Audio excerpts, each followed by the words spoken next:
ভাত রান্না করো তার সাথে আবার তরকারি রান্না করো, ভালো লাগে না এমন মনে হলে স্বল্প সময়ের মধ্যে মাঝে মাঝে এই রেসিপিটা বানিয়ে ফেলতে পারে। দেখবেন তরকারি রান্না করার কথা একেবারেই ভুলে যাবে। নমস্কার বন্ধুরা, ভাই বোনের হেসেল ঘরে সবাইকে স্বাগত। আজ আমি বানাবো সবজি এবং চাল একসাথে করে নতুন একটা রেসিপি, সবজি রাইস। ভিডিওটিকেও স্কিপ করবেন না, পুরো ভিডিওটি দেখার জন্য অনুরোধ রইল।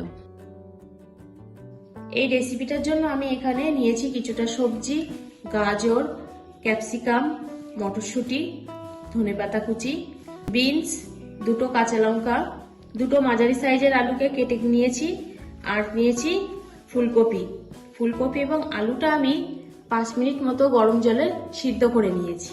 আর লাগছে চাল, এখানে আমি 1 কাপ চাল নিয়েছি।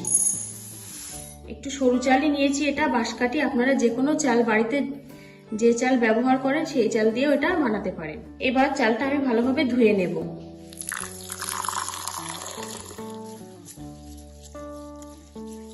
দশ মিনিট এইভাবে চালটাকে আমি ভিজিয়ে রেখে দিলাম। এদিকে গ্যাসে কড়াই বসিয়ে দিয়েছি, কড়াইটা গরম হয়ে গেছে। এখন আমি এর মধ্যে দিয়ে দিলাম 3 চামচ মতো সর্ষের তেল। তেলটা গরম হয়ে গেছে, এখন আমি এর মধ্যে সিদ্ধ করে রাখা ফুলকপি এবং আলুটা দিয়ে দেব।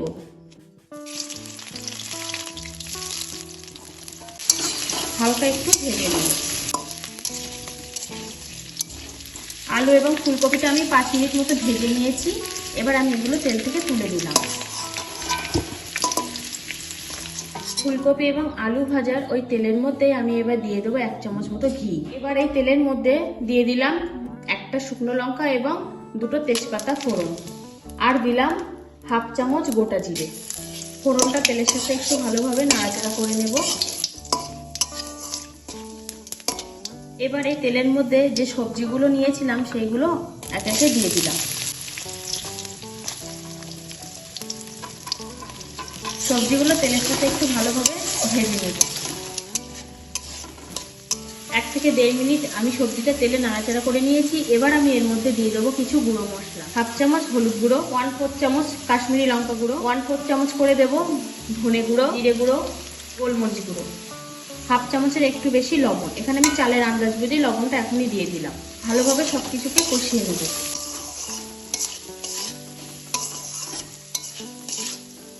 সবজিগুলো ভালোভাবে তেলের সাথে ভাজা ভাজা করে নিয়েছি। এবার আমি এর মধ্যে দিয়ে দেবো ভিজিয়ে রাখা চাল। চালটাকেও ভালোভাবে তেলের সাথে একটু ভাজা ভাজা করে নেব।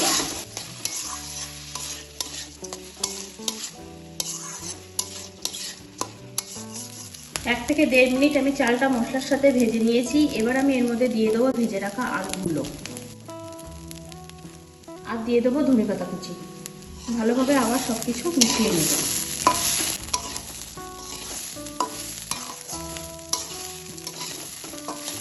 ফুলকপিগুলো আমি এখন দিলাম না, যেহেতু এটা হালকা সিদ্ধ করা এবং ভাজাও আছে, তাড়াতাড়ি সিদ্ধ হয়ে যাবে। ওই জন্য এত তাড়াতাড়ি দিলে ভেঙে যেতে পারে, সেই জন্য আমি একটু পরে দেব। সবকিছুই তেলের সাথে আমার ভালোভাবে কষানো হয়ে গেছে। এখন আমি এর মধ্যে দিয়ে দেবো জল।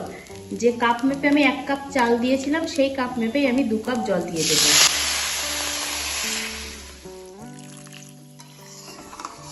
ভালোভাবে এবার সবকিছু মিশিয়ে নেব জলের সাথে।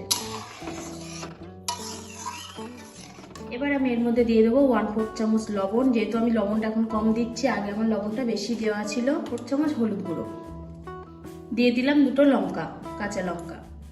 ভালোভাবে এবার সবকিছু মিশিয়ে নেব। এবার আমি 10 মিনিটের জন্য ঢাকা দিয়ে দিলাম রান্না হতে। 5 মিনিট হয়ে গেছে, এখন আমি একবার ঢাকনাটা তুলে নেব। এবার আমি এর মধ্যে যে ভেজে রেখেছিলাম ফুলকপিগুলো, সেই ফুলকপিগুলো দিয়ে দেব। ভালোভাবে ফুলকপিটাও এর সাথে মিশিয়ে নেব।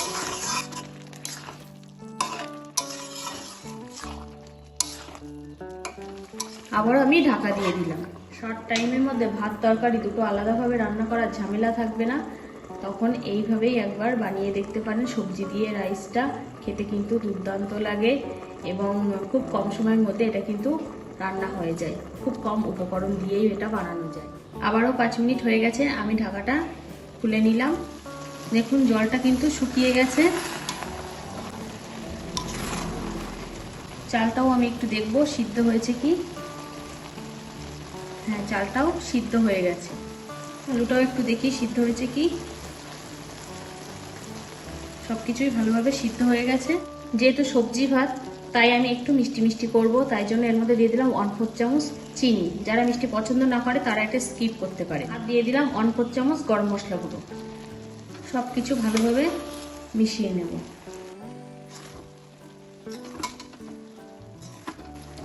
জলটা শুকিয়ে গেলেও হালকা একটা জলা জলা ভাব কিন্তু আছে এখনো। আবারও আমি 2 মিনিটের জন্য ঢাকা দিয়ে দিলাম, সবকিছু ফ্লেভার মেশার জন্য এবং যে জলা জলা ভাবটা আছে সেটাও শুকিয়ে যাওয়ার জন্য।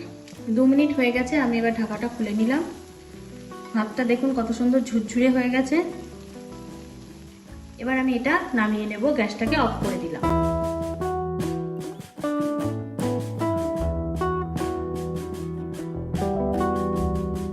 আজকের রেসিপিটা তাহলে এই পর্যন্ত। যে সকল নতুন বন্ধু আমার ইউটিউব চ্যানেল থেকে দেখছেন তারা অবশ্যই চ্যানেলটিকে সাবস্ক্রাইব করে দেবেন, আর যে সকল বন্ধুরা ফেসবুক থেকে দেখছেন তারা অবশ্যই ফেসবুক পেজটিকে ফলো করে দেবেন। আজ তাহলে এই পর্যন্ত, দেখা হচ্ছে পরের কোনো নতুন রেসিপিতে।